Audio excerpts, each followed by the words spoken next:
ఈరోజు బీరకాయ టమాటా పచ్చడి చేసి మీకు చూపిస్తాను. ఇదిగోండి బీరకాయ, ఇగో టమాటా, పచ్చిమిర్చి, చింతపండు, ఎల్లుల్లిపాయ, జీలకర్ర ఎలాగో వేస్తాం కదా. ఈ పచ్చడి ఎలా చేయాలో చాలా ఈజీగా చేసుకోవచ్చు. నేను అన్నీ వివరించి మీకు చూపిస్తాను. ఓకే, ఇవిగోండి పచ్చిమిర్చి చక్కగా ఈ రకంగా ముక్కలు వేసి ఈ రకంగా వేపుకోవాలి. చూసారు కదా, ఇగో ఈ రకంగా వేపుకోవాలి. ముక్కలు వేసి ఇవ్వండి చక్కగా వేగింది ఇలాగ.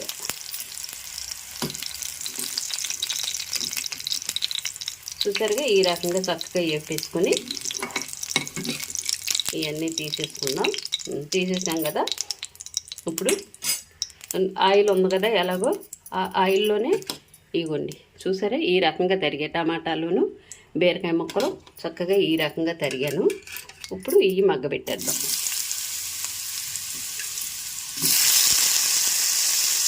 నీళ్ళు ఏమీ పోయక్కర్లేదండి, స్లో మంట మీద చక్కగా మగ్గించుకుంటే చక్కగా మగ్గిపోతాయి. ఎందుకంటే ఆల్రెడీ టమాటా నీరుతో ఉంటుంది, బీరకాయ కూడా నీరుతోనే ఉంటుంది కాబట్టి వాటర్ ఏమి పోయొద్దు. ఇది చక్కగా మగ్గిపోద్ది.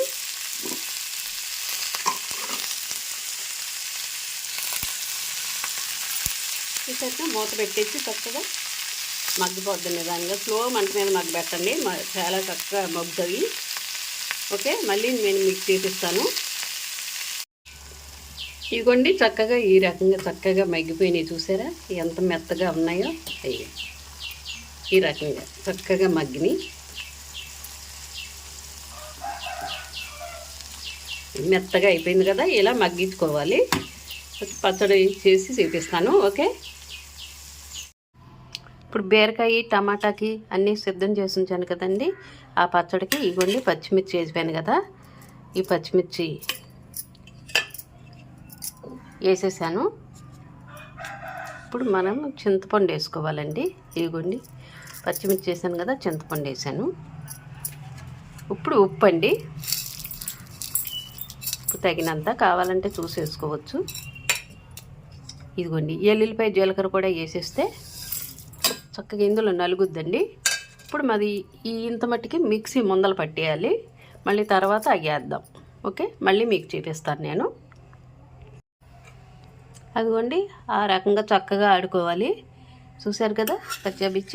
ఇప్పుడు మనం ఇది మగ్గబెట్టాం కదా, ఈ టమాటాను బీరకాయది మగ్గబెట్టాం కాబట్టి ఇవి కూడా వేసేసి కచ్చబిచ్చగా, బాగా కచ్చాపిచ్చుగా కాదండి, బాగా మెత్తగా నూరాలి.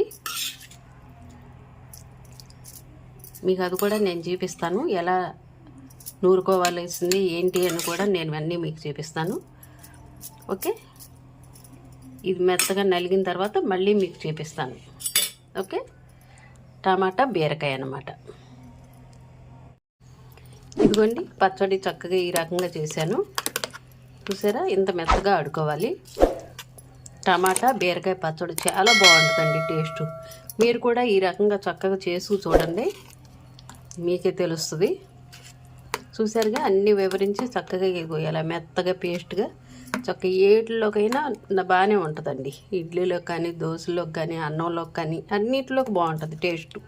అంత బాగుంటుంది బీరకాయ టమాటా చట్నీ. ఓకే, మీరు కూడా ఇలా ట్రై చేసుకోండి. ఓకే, లైక్ చేయండి, షేర్ చేయండి, సబ్స్క్రైబ్ చేయండి.